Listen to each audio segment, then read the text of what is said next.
सो आप सबको जय श्री कृष्ण। परमेश्वर के अनुग्रह से एक बार फिर से हम उस जगह पे जहाँ पे आके हम कुछ बातें वचन से सीखते और समझने की कोशिश करते हैं। आज जो मैं आपके साथ बात करने वाला हूँ वो वही बात है जो अभी थोड़ी देर पहले हम आपस में कर रहे थे कि परमेश्वर किसी को भी इस्तेमाल कर सकता है। किसी को भी परमेश्वर किसी को भी इस्तेमाल कर सकता है। बहुत बार हम ये सोचते हैं कि मुझ में लियाकत नहीं है, मुझ में कोई गुण नहीं है, मेरे अंदर कोई टैलेंट नहीं है ना, कोई अलग से मेरे अंदर कोई चीज नहीं है, ऐसा हम सोचते हैं।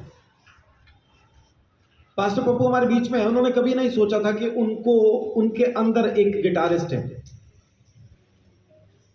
हाबिल यहाँ पे है, उसको कभी नहीं पता था कि उसके अंदर रिदम है ना, वो ढोलक बजा सकता है, ऐसा उसको कभी नहीं पता था।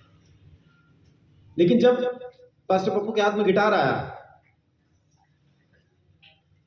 प्रैक्टिस की, तो आज की तारीख में आराधना में हमारा साथ देते हैं। हाबिल के हाथ में जब ढोलक आई, उसने प्रैक्टिस की, आज की तारीख में वो ढोलक बजा के परमेश्वर को महिमा देते हैं। हम में से किसी को नहीं पता कि हमारे अंदर क्या टैलेंट है। हम नहीं जानते कि परमेश्वर ने हमारे अंदर कौन सा गुण हमारे अंदर डाल के हमें बनाया।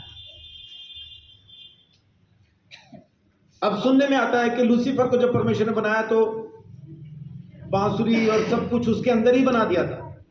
तो आप क्या सोचते हैं, उसके अंदर बांसुरी, गिटार, हारमोनियम, पियानो उसके अंदर ही थे? साज नहीं थे उसके अंदर।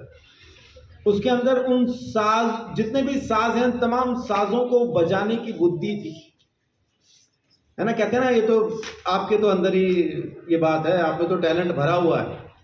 तो टैलेंट भरा हुआ का मतलब ये नहीं है कि अंदर मतलब टैलेंट ही भरा हुआ है, नहीं तो चलेंगे तो खड़खड़ की आवाज आएगी, है ना। हारमोनियम ढोलक के साथ टकरा रहा है, वैसा नहीं है। उसके अंदर ही बना दिए का मतलब है कि उसको ज्ञान था हर एक साज के बारे में, हर एक बात के बारे में। परमेश्वर ने आपके अंदर क्या भरा है, आपके अंदर उसने क्या डाला है, आपको आज की तारीख में अगर नहीं मालूम तो दिक्कत नहीं, लेकिन जैसे ही आप उसका प्रैक्टिस करना शुरू करेंगे आपको समझ में आएगा। जब आप उसको करते हुए आपको अच्छा लगेगा ना। बहुत से लोग हैं संगीत सीखना चाहते हैं, लेकिन जब वो सा का रियाज होता है ना, 6 महीने तक सिर्फ सा ही कहना है, तो बोर हो जाता है। फिर बोलते हैं नहीं हम नहीं सीख, हमसे नहीं होगा। क्यों? क्योंकि वो अपने तरीके से सीखना चाहते हैं, लेकिन जो उस्ताद है वो अपने तरीके से सिखाएगा, जैसा उसने सीखा वैसा वो सिखाएगा। और उस्ताद के कहे पे अगर आप सीखते हैं तो आप चीजों को ईमानदारी से अच्छे तरीके से सीख पाते हैं। लेकिन अगर आप उस्ताद को ही सिखाने लगो कि नहीं जी मुझे यूं सिखाओ बस, तो फिर ना तो उस्ताद को आ रहा ना आपको आ रहा। तो पवित्र आत्मा हमें किस तरह से सिखाएगा, उसे सिखाने दें। आमतौर पे मैंने लोगों को 2 ही वरदानों के पीछे ज्यादा जाते हुए देखा। बता पाएंगे कौन कौन से 2? चंगाई, भविष्यवाणी के पीछे मैंने बहुत कम लोगों को जाते देखा। आपने किसको देखा भविष्यवाणी के लिए प्रार्थना करते? आजकल ट्रेंड चल रहा है, हाँ ये तो आजकल का ट्रेंड है। लेकिन मैंने 2 वरदान ज्यादा ऐसा देखा कि लोग इन 2 वरदानों की खोज में, इनकी तलाश में ज्यादा रहते हैं। पहला चंगाई, जैसा सबने कहा। दूसरा है अन्य भाषा।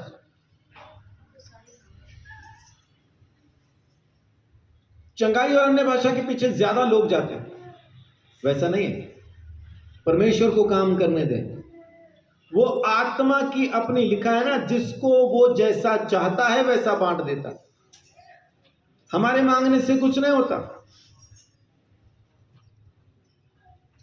हमारी कहानियां तो अजीब सी होती हैं। जैसे एक गूंगे को एक बहरी से प्रेम हो गया। वो गूंगा जब भी गाता बहरी दौड़ के आ जाती। हमारी कहानी ऐसी है।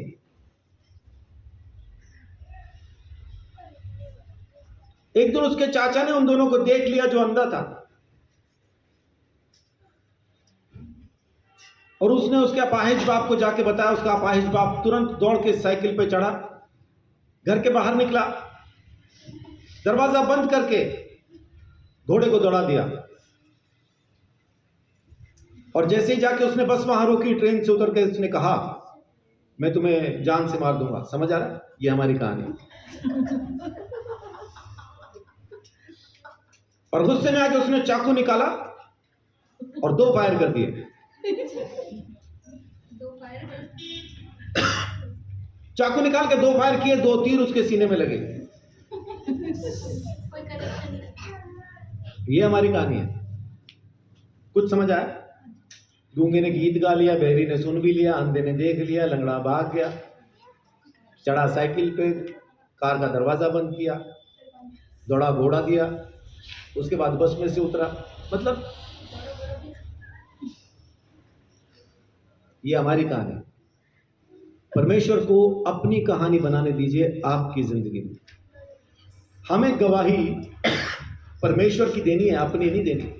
मैंने ये किया, मैंने वो किया, मेरी वजह से ये है, मैं तो बचपन से ऐसा करता आ रहा हूं, ये मेरी कहानी है, ये मेरी गवाही है। अब हमने गवाही देनी है परमेश्वर की। मुझे कुछ नहीं आता था, परमेश्वर ने मुझे कहा तू ये कर। मैंने कहा प्रभु कैसे, मुझे नहीं आता है। उसने कहा तू कर, मैं तेरे साथ हूं। मैंने करना शुरू किया और आज देखो मैं इस काम को कितने अच्छे से कर पाता हूं, क्योंकि उसने सिखाया। एक बंदा स्वर्ग हो क्या है, उसका पक्का मानता हूं कि स्वर्ग हो क्या है। क्यों मानता हूं?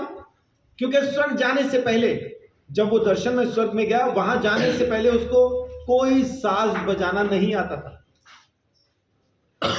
लेकिन स्वर्ग में वो आराधना करके जब वापस आया, आज की तारीख में 16 साज बड़ी निपुणता के साथ बजाता है। उसको 16 साज यूं आ गए एक ही रात में। और उसका भी ये कहना है कि अभी मेरे को और भी नहीं पता और कौन कौन सा साज मुझे आता है, क्योंकि कोई साज मेरे हाथ में लगे तो 10-15 मिनट के बाद मैं उसे बजाना शुरू कर देता हूं। बिल्कुल नया साज जो उसने कभी नहीं देखा, उसे पकड़ाओ, 10-15 मिनट वो बजाता है, उसको समझता है, और 15-20 मिनट के बाद वो उसको यूं बजा रहा होता है जैसे बचपन से बजा। इसको कहते हैं वरदान, इसको कहते हैं गिफ्ट, इसे गिफ्ट कहते हैं। आपके अंदर क्या है आपको नहीं पता। अपनी कहानी ना बनाएं, परमेश्वर को आपकी जिंदगी में कहानी बनाने दें, उसको अपनी गवाही आपकी जिंदगी में बनाने दें, तब आप उसकी गवाही देना। मेरी गवाही बहुत हो गई, मैंने ये किया, मैंने वो किया, मैंने ये सीखा, मैंने वो सीखा, मैं ये कर दूंगा, मैं वो कर दूंगा, ये मैं अब खत्म करते हैं। अब तू ही तू वो शुरू करते हैं। वो करेगा हमारी जिंदगी में काम, और वो किसी को भी इस्तेमाल कर सकता है। आप में से कोई ये ना सोचे कि भाई उसमें तो टैलेंट है, मुझ में कुछ नहीं है, उसे तो आता है, मुझे तो कुछ नहीं आता है ना। ये ना सोचे कि मुझे तो पढ़ना तक नहीं आता, मैं क्या प्रचार करूंगा या करूंगी। आपको प्रचार करने के लिए पढ़ाई नहीं चाहिए, आपको प्रचार करने के लिए बस पवित्र आत्मा की अगुवाई चाहिए। आपको प्रचार करने के लिए यीशु मसीह के साथ रिश्ता चाहिए। प्रचार करने के लिए सिर्फ आप यीशु मसीह को जानते हो, इतना ही चाहिए। जो अनपढ़ हैं, क्या अपने माँ बाप के बारे में दूसरों को बता नहीं पाते हैं कि मेरे पापा कौन है, क्या करते हैं, हम पहले कहां रहा करते थे, अब यहां पे आ गए हैं, पहले कैसे थे, अब कैसे हैं। क्या अपने पापा के बारे में, माँ के बारे में, अपने रिश्तेदारों के बारे में लोग बता नहीं पाते हैं? बता पाते हैं ना। अनपढ़ लोग भी बता पाते हैं। क्यों बता पाते हैं? क्योंकि वो उनके साथ रिश्ते में, इसलिए बड़े आराम से बताते हैं। तो जब आप यीशु मसीह के साथ रिश्ते में आ जाएंगे तो आप यीशु मसीह के बारे में भी बता पाएंगे। आमीन। आप उसके बारे में भी बता पाएंगे। आमोस की किताब निकालिए, उसका 7वां अध्याय। आमोस एक चरवाहा है, और यहूदियों में उसी के हाथ में भेड़ बकरियां सौंपी जाती थी, जो और कोई दूसरा काम ना कर रहा हो। जैसे दाऊद के भाई, वो राजा की फौज में थे, लेकिन दाऊद क्योंकि छोटा था और कोई काम नहीं कर रहा था, तो इसलिए उसके हाथ में भेड़ बकरियां पकड़ाई गई ताकि वो जंगल में जाके उनको चराए। चरवाहों को कोई खास अहमियत नहीं दी जाती थी, चरवाहों को कोई खास अहमियत नहीं दी जाती थी। लेकिन परमेश्वर का अनुग्रह देखें, यीशु मसीह पैदा हुआ, सबसे पहली खबर परमेश्वर ने किन को पहुंचाई? वो चरवाहे जो मैदान में बैठे अपनी भेड़ों की रखवाली कर रहे। परमेश्वर की नजर में उन सब की अहमियत है जिनकी जमीन पे कोई अहमियत नहीं, जिन्हें जमीन पे कोई नहीं पूछता। परमेश्वर उनसे प्रेम करता, परमेश्वर उनको इस्तेमाल करता। जरूरी नहीं है कि आप उर्दू, इंग्लिश, फारसी, फ्रेंच ये बोलते हुए आए तभी परमेश्वर आपको इस्तेमाल करेगा। मूसा कहता है मैं तो मुंह का भद्दा हूं, मुझे तो बोलना भी नहीं आता। परमेश्वर कह रहा टेंशन ना ले, मैं रहूंगा तेरे मुंह के साथ। फिर भी नहीं माना, तो परमेश्वर ने कहा चल फिर अपने भाई को रखो अपने साथ। अब तो ठीक है, तू उसको बता दे, वो बोल देगा आगे। तो परमेश्वर के सामने कुछ भी असंभव नहीं। आमोस एक आम चरवाहा, कोई भविष्यद्वक्ता उसका बाप नहीं, किसी भविष्यद्वक्ताओं के खानदान से वो नहीं आता। एक चरवाहा है और परमेश्वर उसके साथ बात कर रहा है, इस्राएल के बारे में भविष्यवाणी उस तक पहुंचाता। 7 अध्याय उसकी 14-15 पढ़िए।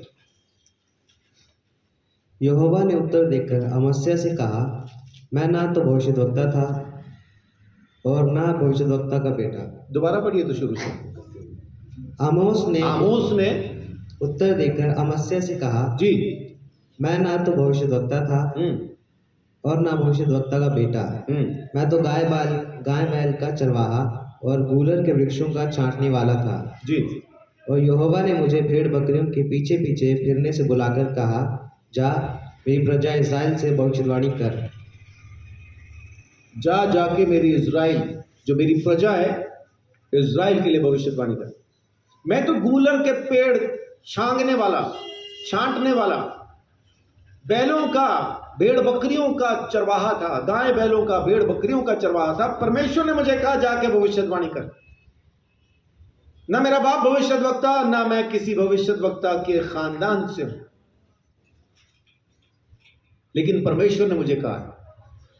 और आमोस ने इस्राएल के लिए उस समय में भविष्यवाणी की जब इस्राएल में कोई परेशानी नहीं थी, मतलब पूरी तरह से संपन्न था इस्राएल उस टाइम पे। खूब पैसा, धन दौलत की भरमार, पूरी तरह से इनके पास खाने पीने के लिए, मौज मस्ती के लिए हर साधन मौजूद था। लेकिन उस टाइम पे इस्राएल ने एक काम शुरू किया कि इन्होंने गरीबों को तंग करना शुरू कर दिया, उनके खेत छीनने शुरू कर दिए, साहूकारों के ऊपर और ज्यादा कर लगा दिया, टैक्स लगा दिया। उस टाइम पे परमेश्वर का ये वचन वहां पहुंचता है आमोस के पास कि तुम मेरी प्रजा को लूट रहे हो, गरीबों का तुम ख्याल नहीं रखते, तुम उनकी जमीनें हड़प रहे हो, तुम उनके पैसे को खा रहे हो, तुम उनका शोषण कर रहे हो। उस टाइम पे ये वचन आमोस के पास पहुंचता है इस्राएल के खिलाफ। और इस्राएल ये सोच सकता है इस टाइम तो बड़ा पैसा है हमारे पास, इस टाइम तो कोई युद्ध भी नहीं, कोई परेशानी नहीं, सब कुछ बहुत अच्छा चल रहा है, तो परमेश्वर हमारे खिलाफ भविष्यवाणी क्यों करेगा? ये अमस्या उसको वही जाके कह रहा है कि तू क्यों इस्राएल के खिलाफ भविष्यवाणी करता है, अच्छा क्यों नहीं बोलता? तब ये जवाब देता है, मैं तो भेड़ बकरियों का चराने वाला हूं, मैंने कभी नहीं सोचा कि मैं भविष्यद्वक्ता हूं। परमेश्वर ने मेरे साथ बात की, परमेश्वर ने मेरे साथ बात की, उसी ने मुझे भविष्यवाणी दी है और ये भविष्यवाणी मैं किया करता हूं। लेकिन अब अमस्या उसके पास गया, अमस्या ने जाके कहा ये भविष्यवाणी ना कर। जैसे ही उसने आमोस को ये कहा, अब अमस्या की समस्या हो गई। पढ़िए आगे। इसलिए अब तू यहोवा का वचन सुन। इसलिए कह रहा अब तू सुन, मेरे को चुप कराने आया था ना तू, मैं परमेश्वर के बोलने से बोलता हूं, तू मुझे चुप कराने के लिए आया है, तू मेरे खिलाफ बोलने के लिए आया है, अब तू सुन जी। तू कहता है इज़राइल के विरुद्ध भविष्यवाणी मत कर और इसहाक के घराने के विरुद्ध बार बार वचन मत सुना।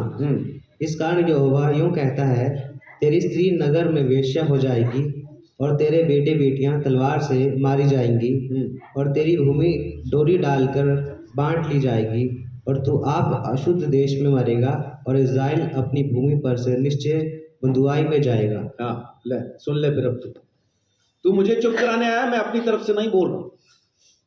बहुत बार क्या होता है कि हम सेवकाई करना शुरू करना चाहते हैं तो लोग हंसते हैं, वो बोलना शुरू करते रहे, तू और सेवक, तू क्या सेवा करेगा, तू सेवा नहीं कर सकता। लेकिन कहने वाला ये बात भूल जाता है कि सेवा हम अपनी तरफ से नहीं कर रहे, ये परमेश्वर ने दी, ये परमेश्वर की दी हुई सेवा है और इसको जो कोई भी रोकने की कोशिश करेगा तो समस्या में पड़ेगा ही। तो आप ये ना सोचें कि अगर आपके अंदर कोई टैलेंट नहीं है, आप एक साधारण इंसान हैं, आमोस की तरह एक आम चरवाहा है और परमेश्वर आपके साथ बात नहीं करेगा, ऐसा नहीं है। आमोस के साथ परमेश्वर ने बात की, और क्या बात की, जो कुछ आमोस ने कहा, जितनी भविष्यवाणियां भी उसने की, वो तमाम सच होके गुजरी, एक भी उसमें से नीचे नहीं गिरी। उसने जो कहा पूरा हुआ, उसने जो कहा वो पूरा हुआ। तो आप भी जब परमेश्वर की सेवा के लिए निकल के आते हैं, बेशक आप आज की तारीख में एक आम इंसान हैं, आप पे लोग हंसते होंगे, आपका मजाक उड़ाते होंगे, कहते होंगे तेरे पल्ले क्या है, तेरे अंदर तो कोई गुण नहीं, तू ना प्रचार ढंग से कर सकता है, ना तेरे को हिंदी इंग्लिश या पंजाबी उर्दू ढंग से पढ़नी आती है, ना तेरे को गीत गाने आते हैं, बेसुरा बेताला तू गाता है। दिक्कत नहीं, बहुत जरूरी नहीं है कि जो प्रचारक है उसको गाना आता ही हो। हाँ, अगर आप गाना चाहते हैं, आप भी चाहते हैं कि आप गाना गाएं, जब आप परमेश्वर की महिमा करें तो प्रैक्टिस कीजिए, सीखना शुरू कीजिए, और सीखने की कोई उम्र नहीं होती। अगर आप हर समय जवान बने रहना चाहते हैं, उम्र की हर स्टेज में जवान बने रहना चाहते हैं, तो कुछ ना कुछ नया सीखते रहें, कुछ ना कुछ नया सीखते रहें। आप अपनी उम्र से छोटे रहेंगे, लेकिन अगर आप एक जगह में रुक जाएंगे तो फिर भाई फिर तो आपकी अपनी मर्जी। आमोस एक आम आदमी, आप भी अगर वैसे ही हैं तो दिक्कत नहीं, समस्या नहीं, परमेश्वर आपको बढ़ाएगा। दूसरा राजा 5 अध्याय में आते हैं। बहुत बार हम ये सोचते हैं कि मैं तो छोटा ही हूं, मुझे लोग नहीं सुनेंगे, मैं जाके कहूंगा लोग बड़ी उम्र के होते हैं, मैं छोटी उम्र का हूं, मेरा प्रभाव नहीं पड़ेगा। तो वैसा नहीं है, क्योंकि प्रभाव आपकी उम्र का नहीं पड़ना है, प्रभाव पड़ना है पवित्र आत्मा का। जब आप पवित्र आत्मा में भरे हुए जाके वचन प्रचार करते हैं तो आपकी उम्र चाहे कुछ भी हो, पवित्र आत्मा का प्रभाव सामने वाले पे पड़ेगा ही, आएगा ही। बुजुर्ग से आप क्या समझते हैं? अगर मैं कहूं बुजुर्ग तो क्या समझते हैं? बुजुर्ग का मतलब क्या? बूढ़ा? बुजुर्ग का मतलब बूढ़ा नहीं है, बुजुर्ग का मतलब है बुद्धिमान। बुजुर्ग का मतलब है विद्वान, ज्ञान वाला। एक 12 साल का बच्चा बुजुर्ग हो सकता है, मैंने 70 साल के बेवकूफ भी देखे। ये उर्दू का शब्द है इसलिए हमें समझ में नहीं आता, हमने इसको बूढ़े के साथ ही जोड़ दिया, बुजुर्ग माने बूढ़ा। परमेश्वर के लिए हम गाते हैं तेरी बुजुर्गी, तो हम क्या परमेश्वर को कह रहे तू बूढ़ा है? उसकी बुजुर्गी माने उसकी बुद्धि, उसका ज्ञान, उसकी विद्वानता वो कमाल की है। तो उम्र से आप बुजुर्ग नहीं होते हैं, आप बुजुर्ग होते हैं बुद्धि से। 5 अध्याय उसकी पहली 3 आयतें पढ़िए। आराम के राजा का नामान नामक सेनापति अपने स्वामी की दृष्टि में बड़ा और प्रतिष्ठित पुरुष था, क्योंकि यहोवा ने उसके द्वारा आरामियों को विजय किया था। वह शूरवीर था परंतु कोढ़ी था। आरामी लोग दल बांधकर इज़राइल के देश में जाकर वहां से एक छोटी लड़की बंदी बनाकर ले आए थे। कितनी लड़की? एक छोटी लड़की, ये औरत भी नहीं है, एक छोटी लड़की गुलाम बना के ले आए। और वह नामान की पत्नी की सेवा करती थी। उसने अपनी स्वामिनी से कहा, यदि मेरा स्वामी शोम्रोन के भविष्यद्वक्ता के पास होता तो क्या ही अच्छा होता, क्योंकि वह उसको कोढ़ से चंगा कर देता। आमीन। किसने कहा है? एक छोटी बच्ची ने। किसको कहा है? अपनी मालकिन को। और कहा क्या है कि अगर शोम्रोन में होता ना तो कितना अच्छा होता, क्योंकि वहां का जो भविष्यद्वक्ता है, और नाम क्या है उसका? एलीशा, वो उसको उसके कोढ़ से चंगा कर देता। अब इसको नॉर्मल तरीके से अगर आप देखें, एक छोटी बच्ची अपनी मालकिन को कह रही है कि तेरा पति तो कोढ़ी है, तो उसका रिएक्शन क्या होना चाहिए? वो बकवास ना कर, चल जाके चाय बना के लेके आ। आमतौर पे ऐसा ही होता।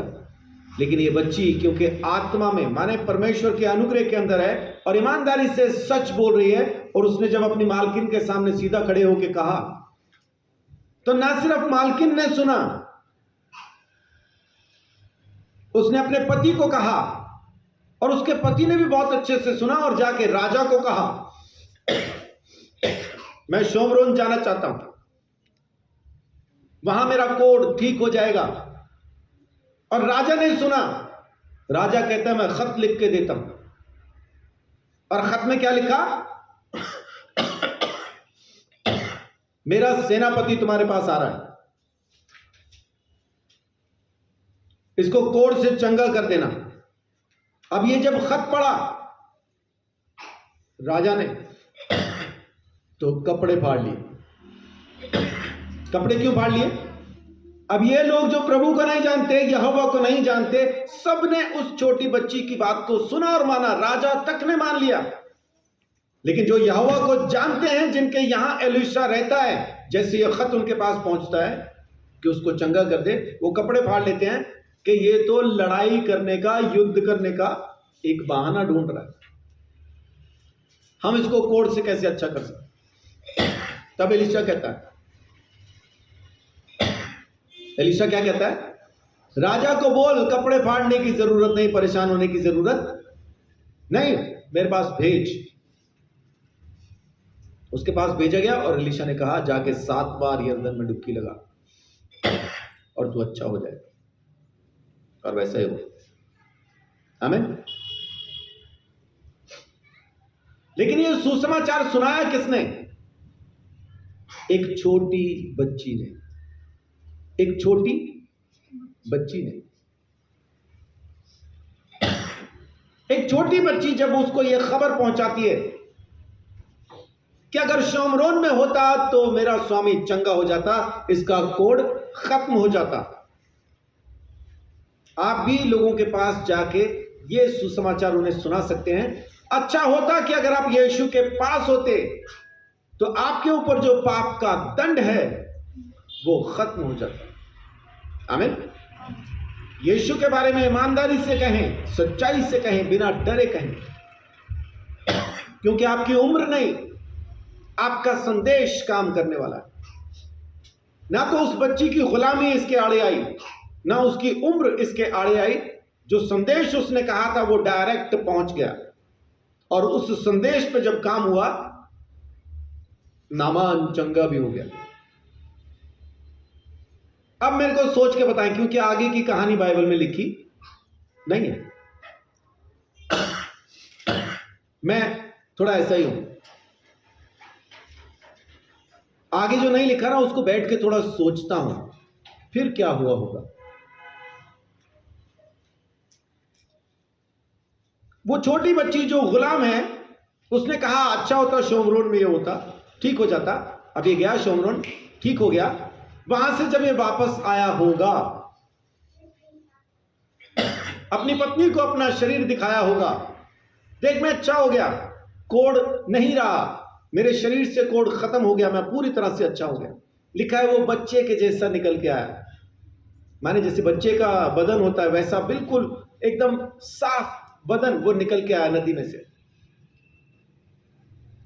जब जाके उसने अपनी पत्नी को वो जगह दिखाई होगी जहां उसको कोढ़ था, और बीवी ने देख के चेक करके कहा होगा अरे आप तो अच्छे हो गए। अब बताएं, अब उस खानदान में, अब उस परिवार में उस बच्ची का रुतबा क्या होगा? क्या वो अभी भी उनकी चप्पलें साफ कर रही होगी, या उसको बेटी के जैसा संभाल लिया होगा? उसकी गुलामी अब वहां गुलामी नहीं रही होगी, अब वो वहां गुलामों के जैसा नहीं होगी। जैसा मालिक है वैसा ही रुतबा अब उस बच्चे का उस घर के अंदर होगा। ये मेरा सोचना, आगे लिखी नहीं है कहानी, लेकिन जरूर उस बच्ची की जिंदगी बदल गई होगी। जब आप भी परमेश्वर के लिए एक संदेश लेके जाएंगे, वो संदेश सुन लिया जाएगा, और आपके दिए संदेश के मुताबिक जब सामने वाले के घर में काम होगा, तो आपका रुतबा इस परिवार की नजर में बदल जाएगा, हमेशा के लिए, हमेशा के लिए। अनिल ने एक मजदूर को सड़क के किनारे लेटे हुए परेशान देखा, उसके लिए जाके प्रार्थना की। उसके बाद अनिल और प्रीति 3600 बार उनको कहते रहे कि जो हमारे भी टीचर हैं, हम उनसे आपकी प्रार्थना करवाना चाहते हैं। वो बोले नहीं जी, आप ही कर दो। क्यों? क्योंकि उनकी नजर में अनिल का रुतबा बदल गया। वो मुझे नहीं जानते, वो अनिल को जानते हैं। वो यीशु को नहीं जानते, वो अनिल को जानते हैं। जैसे ही आप भी उसका संदेश लेके जाएंगे, तो वो और किसी को नहीं पहचानेंगे, आप ही को पहचानते होंगे। वो आपके द्वारा प्रभु में आएंगे, और जो आपके द्वारा प्रभु में आएगा, आपके साथ एक बार जुड़ा तो फिर आपसे कभी अलग नहीं हो पाएगा। परमेश्वर आपके रुतबे को बदल देगा, परमेश्वर आपकी जगह को बदल देगा, लोगों के नजरिए को बदल देगा। पहला शमूएल 3 अध्याय। एक और बच्चे से मुलाकात करते हैं, पहले उसकी मां से मिलते हैं, हन्ना। हन्ना दिलगीर ने दुआवा मंगियां, बावा भी ना तकियां ना अखा संगियां। यानी हाथ उठा के वो जो प्रार्थना कर रही है, तो हाथ भी थकते नहीं, और रो रो के जो वो दुआएं कर रही है, तो उसको शर्म भी नहीं आती। यहां तक कि एली महायाजक ने उसको कहा कि दारू पी के आ गई तो प्रार्थना करने,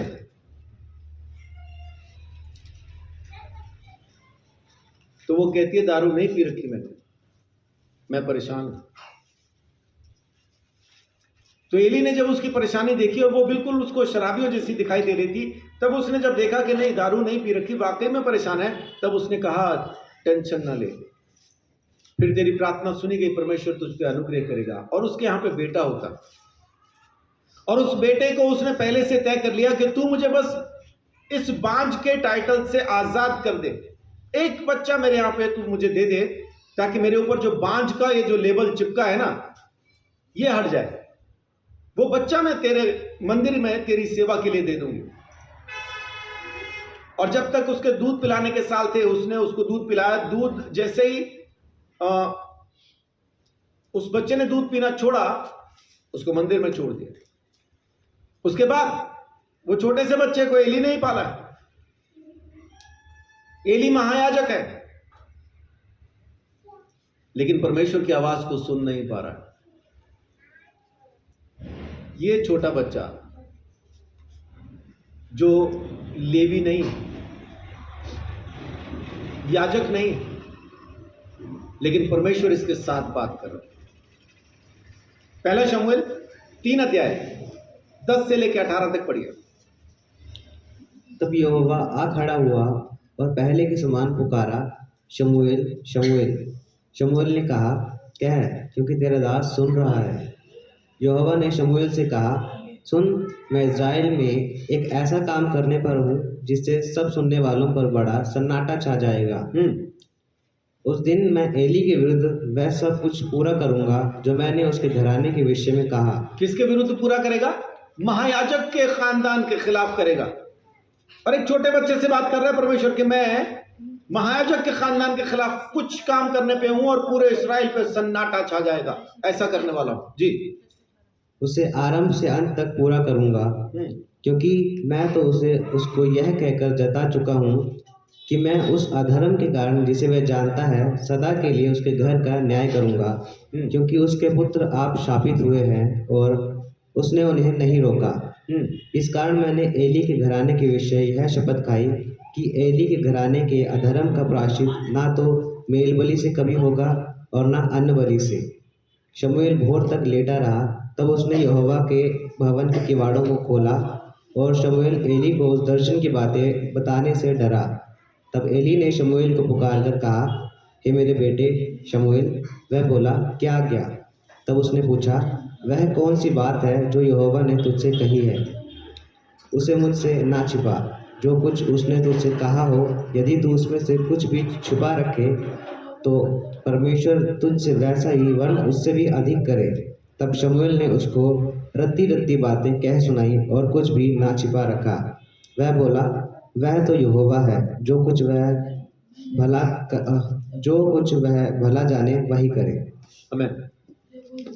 अब आप ये ना सोचें यहां पे क्या हो रहा है। वो महायाजक है, लेकिन परमेश्वर बात कर रहा है एक छोटे बच्चे के साथ कि मैं इनसे बात कर रहा हूं, सुन नहीं रहे,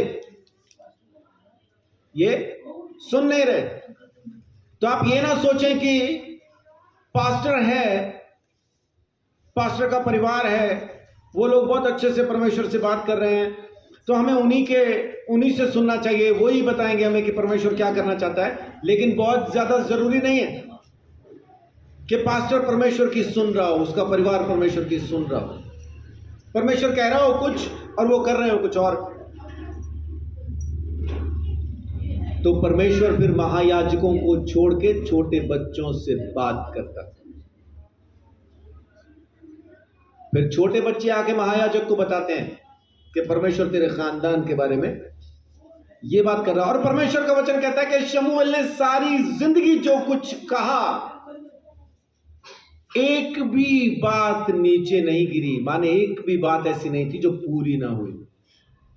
शमूएल ने जिंदगी भर में जो कुछ कहा, जो भी भविष्यवाणी की, परमेश्वर ने उसको पूरा किया।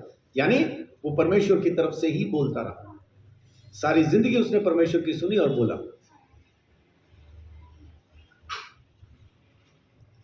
बहुत जरूरी नहीं है कि परमेश्वर सिर्फ जो लीडर्स हैं उन्हीं के द्वारा बात करेगा। परमेश्वर डायरेक्ट आपके साथ भी बात करेगा। अपने कानों की खिड़कियां खोल के रखें। परमेश्वर आपसे बात करना चाहता है।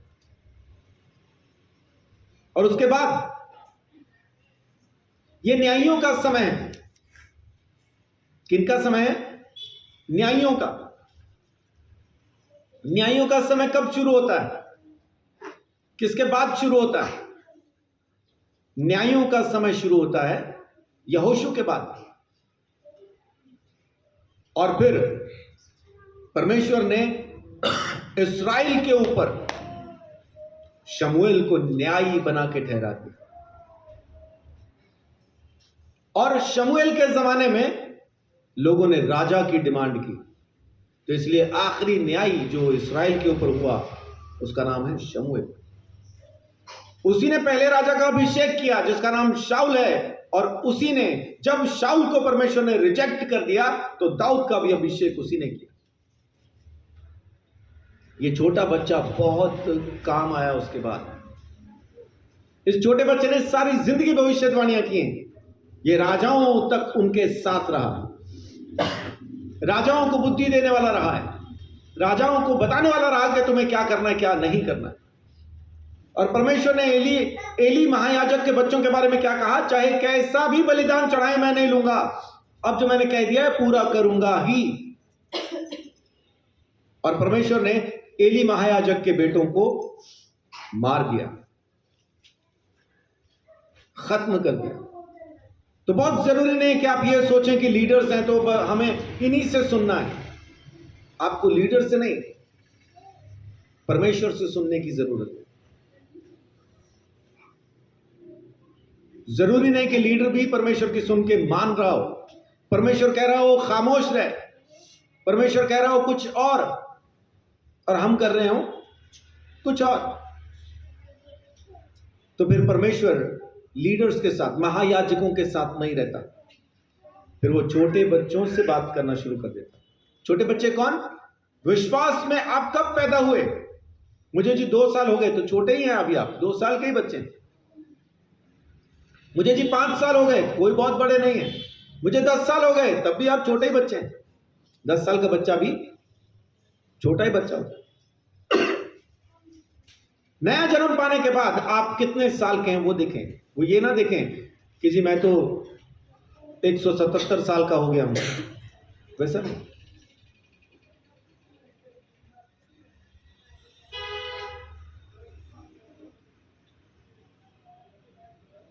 आपके साथ परमेश्वर बात करें। परमेश्वर किसी को भी इस्तेमाल कर सकता है, किसी को भी, और उसमें आप भी आते हैं, आप सब आते हैं। बोलिए परमेश्वर मुझे इस्तेमाल करता। आमीन। करेगा नहीं, करता ही है, बस आपको वहां होना है। अब आपने तय किया है कि आप वहां पे होंगे, परमेश्वर अनुग्रह करेगा। आमीन। यूहन्ना 4 अध्याय। बहुत बार समाज में हमारे बारे में अच्छी बातें नहीं होती। समाज हमारे खिलाफ, हमारे चरित्र के खिलाफ बहुत कुछ बोल रहा होता।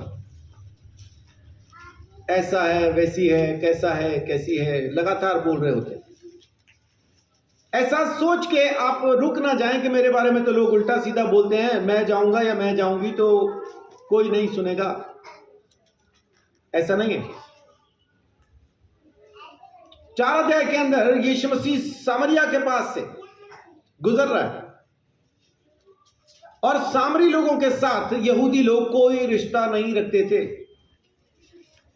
और एक और बात, जो रब्बी हैं, जो टीचर हैं, उनके अपने परिवार से भी कोई औरत, कोई लड़की उनको पब्लिक प्लेस में मिले, यानी मार्केट में खुद की बेटी मिली, लेकिन जो रब्बी हैं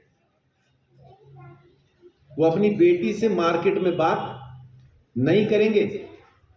ये उसूल था कि रब्बी किसी लड़की के साथ, किसी औरत के साथ पब्लिक में बात नहीं करेगा। लेकिन यीशु मसीह को कौन कानून में बांध सकता? ये परंपराएं यीशु मसीह की समझ के बाहर है। यीशु मसीह ने अपने चेलों को भेजा, जाओ जाके खाना ले आओ। सारे के सारे खाना लेने चले गए।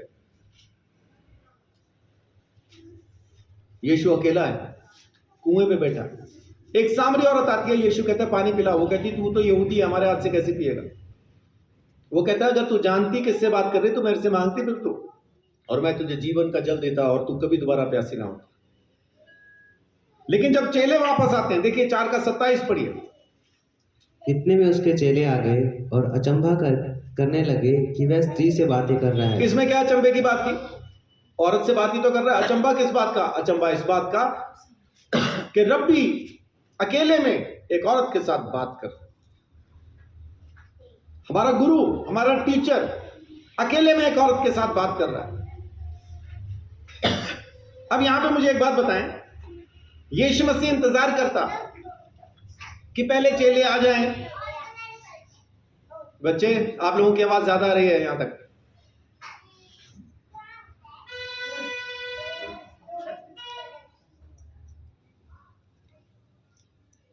यीशु मसीह अगर इंतजार करता कि पहले चेले आ जाएं फिर मैं इस औरत से बात करूंगा तो क्या होता? वो पानी भरती हो गई, बात खत्म। यीशु मसीह ने मौका नहीं गंवाया, उसने इंतजार नहीं किया, पहले माहौल नहीं बनाया, अपने आप को सेव नहीं किया। उसने उस औरत से बात की। जब वो उससे बात करता, वो औरत कौन है? जमाने की बदनाम औरत है। दोपहर में कौन सी औरत पानी भरने जाती है? गांव खेड़े से अगर आप लोग हैं, पुराने जमाने की कुछ बातें याद हैं। एक एक औरत 6-6, 7-7 घड़े पानी भर के लेके आती थी। घड़े पे घड़ा, घड़े पे घड़ा, घड़े पे घड़ी, घड़ी पे और छोटी घड़ी, 6-6, 7-7 घड़े ऐसा सिर पे होते थे। 2 या 1 यूं पकड़ के लेके आती थी, क्योंकि बहुत दूर से पानी भर के लाना होता था।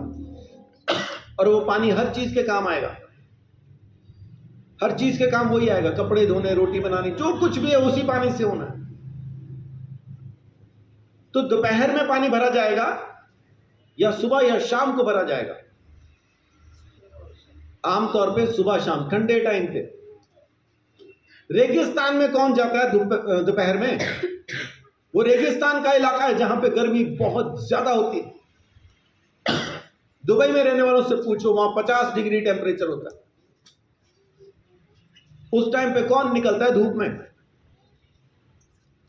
हम यहां की धूप को कहते हैं चिलचिलाती, वहां की तो चिलचिलाती धूप है। आपकी चमड़ी को पूरी तरह से बर्न कर देती है, एकदम खत्म कर देती है। इसलिए वहां पे हर चीज एसी में है। आप घर में है तो एसी में है, कार में है तो एसी में है, जहां पे काम करने गए तो ऑफिस में एसी में है, लगातार एसी में है। ये औरत दोपहर में आ रही है। यीशु कहते जा, पति को लेके आ। कह रही पति तो है ही नहीं मेरा। यीशु कह रहा सच कह रही है, 5 हैं तेरे, और अब जिसके साथ तू रह रही है वो भी तेरा नहीं है, माने 6, और ये कह रही है ही नहीं पति। अब जैसे यीशु ने इसको ये कहा, ये तुरंत बदल गई, हिसाब किताब कुछ और हो गया। अब इसमें यीशु पे ध्यान दिया, है कौन, मेरे बारे में कैसे जानता है, इसको तो मैं पहली बार देख रही हूं, और ये सब कुछ जानने के बावजूद भी मुझसे पानी मांग रहा है, मेरे साथ बात कर रहा है, अकेले में खड़े होकर बात कर रहा है। अब उसकी सोच यीशु के लिए बदल जाती है। अब पढ़िए 28 से 30 तक। तब स्त्री अपना घड़ा छोड़कर नगर में चली गई और लोगों से कहने लगी, आओ एक मनुष्य को देखो जिसने सब कुछ जो मैंने किया मुझे बता दिया। कहीं यही तो मसीह नहीं है? यही तो मसीह नहीं है। उसने पहचान लिया मसीहा को 1 सेकंड के अंदर। अब ये औरत कौन सी है? बदनाम, तिरस्कृत, है ना? हिंदी में कहें तो कैरेक्टरलेस। लेकिन जब जाके ये संदेश पहुंचाती है कि जिसको मैं मिली हूं उसने मेरे बारे में सब बता दिया, एक बार तुम भी आके देखो कहीं यही मसीहा तो नहीं है। उसने संदेश यीशु मसीह का पहुंचाया उन तक। संदेश ये नहीं था कि मेरे बारे में सब जानता, ज्योतिषी आ गया, आ जाओ सब अपने अपने हाथ लेके, तुम भी दिखा लो अपनी रेखा। ज्योतिषी नहीं बता रही उसको, जादूगर नहीं बता रही उसको, मसीहा बताती। कहीं यही मसीहा तो नहीं? आओ एक बार आके उसको देखो, मेरे साथ चलो, चल के देखो कि कहीं वही मसीहा तो नहीं है। और फिर क्या हुआ? अतः वे नगर से निकलकर उसके पास आने लगे। सारे के सारे निकल आए, यीशु मसीह के पास पहुंच गए। चलो चल के देखें। किसकी सुनी पूरे नगर ने? एक ऐसी औरत की जो उस इलाके में पूरी तरह से बदनाम है, जिसे कोई औरतें तक पसंद नहीं करती, कोई उसको पसंद नहीं करता। एक ऐसी औरत है वो। लेकिन जब जाके उसने संदेश सुनाया, पूरा नगर वहां पे निकल आया। परमेश्वर किसी को भी इस्तेमाल कर सकता है। परमेश्वर किसी को भी इस्तेमाल कर सकता है। फिर देखिए फिर क्या होता है 39 से लेके 42 तक। उस नगर के बहुत से सामरियों ने उस स्त्री के कहने से यीशु पर विश्वास किया, क्योंकि किसके कहने से विश्वास किया? स्त्री के कहने से। क्यों? क्योंकि क्योंकि क्योंकि उसने यह गवाही दी थी, उसने सब कुछ जो मैंने किया मुझे बता दिया। हमें इसलिए जब ये गांव में जाके क्या गवाही दे रही है, नगर में जाके क्या गवाही दे रही है? मैंने जो कुछ किया यीशु ने मुझे बता दिया। पूरे नगर के लोगों ने उसकी बात पर विश्वास किया। फिर क्या हुआ? इसलिए जब ये सामरी उसके पास आए तो उससे विनती करने लगे कि हमारे यहाँ रह।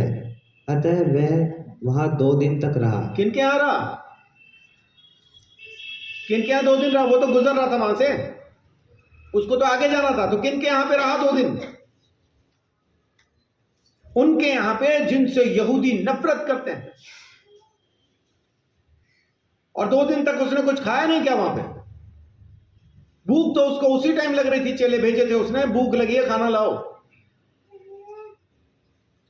और 2 दिन वहां पे रह के उसने सामरियों के साथ खाया पिया, उनके यहां सोया। चेलों को मजबूरी में रहना पड़ा होगा। जाए तो जाए कहां, हमारा गुरु ही ऐसा है। बताओ कैसे गुरु के पीछे चल दिया हम, जहां मन करता है रुक जाता। पर किनके यहां ठहरा? सामरियों के यहां। तौबा। सामरी जिनसे यहूदी नफरत करते हैं, उनके यहां पे यीशु मसीह 2 दिन तक रुका। किस वजह से रुका? किस वजह से रुका? पढ़िए आगे। उसके वचन के कारण और भी बहुत से लोगों ने विश्वास किया। आमीन। किस वजह से रुका? ताकि उनको वचन बता सके। यीशु मसीह ने कभी मौका नहीं गंवाया। वो मौका उसको जहां मिला उसने सुनाया। उस नगर को जीतने के लिए इस्तेमाल किसको किया? एक ऐसी औरत को जो बदनाम है, जमाने की बदनाम औरत को, उसको इस्तेमाल किया। लेकिन जब लोगों ने उसको रिक्वेस्ट की कि हमारे यहां रुक और भी रुक, तो 2 दिन ठहर गया। और उसके वचन के द्वारा और भी लोगों ने विश्वास किया, बहुत से लोगों ने विश्वास किया। और उस स्त्री से कहा, अब हम तेरे कहने ही से विश्वास नहीं करते। 2 दिन के बाद क्या कह रहे हैं उसको? उस औरत को क्या कह रहे हैं? अब हम तेरे कहने ही से विश्वास नहीं कर रहे बहन। आगे। क्योंकि हमने आप ही सुन लिया और जानते हैं कि यही सचमुच में जगत का उद्धार करता है। आमीन। आमीन। अब मुझे बताएं कि आज के बाद इस औरत का रुतबा क्या होगा उस गांव में? क्या अब भी कैरेक्टरलेस गिनी जाएगी? क्या अब भी बदनाम होगी? अब उसकी पहचान बदल गई। अब उसको जब भी कोई देखेगा तो क्या कहेगा? वो जो औरत जा रही है ना, मसीहा सबसे पहले उसी को मिला, उसने हमें बताया मसीहा के बारे में, आज हम विश्वास करते हैं। हमें बदनामी के दाग वो धो देगा। बदनामी आपके साथ नहीं रहेगी। फिर कोशिश करें जमाना कितनी भी,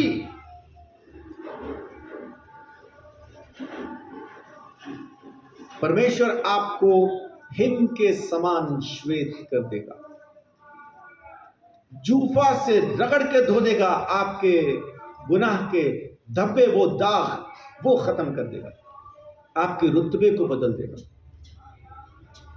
जैसा ही आमोस को परमेश्वर ने इस्तेमाल करना शुरू किया, उसकी पहचान बदल गई। वो भविष्यद्वक्ता बन गया, चरवाहा नहीं रहा। वो छोटी लड़की गुलाम नहीं रही, परिवार का हिस्सा हो गई। होगी, बाइबल में नहीं लिखा, मेरा ऐसा मानना। आप भी सोच सकते हैं उसके बाद क्या हुआ होगा। अगर उस छोटी बच्ची की बात मान के राजा तक खत लिख के भेजने के लिए तैयार हैं और ये ठीक हो के वापस आता है, तो उसका रुतबा जरूर बदल गया होगा। छोटा बच्चा न्यायी बना के ठहरा दिया जाता। महायाजकों से परमेश्वर बात करना बंद कर देता है, इस बच्चे के साथ बात करना शुरू कर देता है। और एक बदनाम औरत जिसका चरित्र गिरा हुआ, चरित्रहीन एक औरत को यीशु मसीह चुन लेता है अपने काम के लिए, उस नगर को जीतने के लिए, और जिस नगर का बहिष्कार पूरे यहूदी, जितने भी यहूदी समाज के लोग हैं, तमाम यहूदियों ने जिस नगर का बहिष्कार किया, उस नगर में यीशु मसीह 2 दिन तक ठहर जाता है। कारण वचन सुनाने के लिए, उनकी आत्मा बचाने के लिए। वहां पे इस्तेमाल किया उसने एक ऐसी औरत को जिसके साथ कोई बात करना तो क्या, जिसके साथ औरतें पानी भरना भी पसंद नहीं करती। तो परमेश्वर किसी को भी इस्तेमाल कर सकता है, परमेश्वर किसी को भी इस्तेमाल कर सकता है। इसलिए अपने आप को तैयार करें, अपने आप को, 2 तीमुथियुस 4 अध्याय, अपने आप को तैयार करें परमेश्वर की महिमा के लिए, उसकी प्रशंसा और उसकी तारीफ के लिए अपने आप को तैयार करें। 2 तीमुथियुस 4 अध्याय उसकी 2 आयत, कि तू वचन का प्रचार कर, समय और असमय तैयार रहे। वचन का प्रचार कर, समय असमय तैयार रहे। कुछ नहीं पता कौन कब कहां पे आपको मिल जाएगा। तो जैसे ही कोई आपको जहां भी मिले, यीशु मसीह की सच्चाई बताने के लिए तैयार रहें। तो यीशु मसीह का अनुग्रह उसके साथ बांटने के लिए तैयार रहें। समय असमय तैयार रहे। सब प्रकार की सहनशीलता और शिक्षा के साथ उलाहना दे और डांट और समझा। हर तरह से समझा सामने वाले को, हर तरह से समझा। अब यीशु मसीह ने उसको यह नहीं कहा मेरे को पता है तू कितनी घटिया है, ये नहीं कहा, लेकिन उसको कहा हाँ तू सच कहती, तेरा कोई पति नहीं। पहले 5 थे, वो भी तेरे पति नहीं थे। अब जिसके साथ तू रह रही वो भी तेरा पति नहीं, तू सच कह रही है। वो ये नहीं कह रहा उसको आज चलना, किसको उल्लू बना रही है मेरे को नहीं पता, ये नहीं कहा। लेकिन हमें ऐसा कुछ पता चलता है तो हम किस तरह से उसको हैंडल करते हैं, कैसा उसको टैकल करते हैं, उस पर डिपेंड करता है। हर समय तैयार रहे समझाने के लिए, उलाना देने के लिए, डांटने के लिए, लेकिन सहनशीलता के साथ हर समय तैयार है। क्योंकि आपको नहीं पता कौन किस तरह का शख्स आपको कब कहां मिल जाएगा। पहला पत्रस, हर समय तैयार रहें आप भी। आमीन। कितने लोग मेरे साथ हैं, सुन रहे हैं सब? तो हर समय तैयार रहें वचन सुनाने के लिए। पहला पत्रस 3 अध्याय उसकी 15 आयत। पर मसीह को प्रभु जानकर अपने अपने मन में पवित्र समझो। हाँ, जो कोई तुमसे तुम्हारी आशा के विषय में कुछ पूछे, जो कोई तुमसे तुम्हारी आशा के विषय में कुछ पूछे, उसे उत्तर देने के लिए सर्वदा तैयार रहो। उसे उत्तर देने के लिए हमेशा तैयार रहो, पर नम्रता और भय के साथ। हाँ, नम्रता और भय के साथ। परमेश्वर ने हमें सुसमाचार के सेवक बनाया है, लोगों के ऊपर अधिकार जताने के लिए नहीं, उन्हें नीचा दिखाने के लिए नहीं, उन्हें यह बताने के लिए नहीं कि वो कितना घटिया है। वो तो खुद भी जानता है, आपकी जरूरत नहीं उसको, ये जानने के लिए उसको आपकी जरूरत नहीं है कि वो क्या है। वो जानता है वो क्या है, आपको उसे बताना है आपकी आशा क्या है, आपका उद्धारकर्ता कौन है, परमेश्वर का प्रेम क्या है, यीशु मसीह का अनुग्रह क्या है, पवित्र आत्मा की संगति क्या है, वो बताना है आपने उसको। नम्रता के साथ, धीरज के साथ, परमेश्वर के प्रेम में रहते हुए, लेकिन हर समय तैयार रहें ये बांटने के लिए। कोई भी जब आपसे आपकी आशा के बारे में पूछे तो तैयार रहो बताने के लिए। ये ना कहो कल पढ़ के आऊंगा फिर बताऊंगा। यीशु मसीह कहीं जा रहा था, रास्ते में वो कहते सर रुक जाओ, नहीं भाई मेरे पास टाइम है, ट्रेन निकल जाएगी। कहा उसने ऐसा? नहीं, उसको सारा समय ही सुसमाचार सुनाने के लिए है। उसने आगे का ट्रिप कैंसिल कर दिया, यानी पोस्टपोन कर दिया।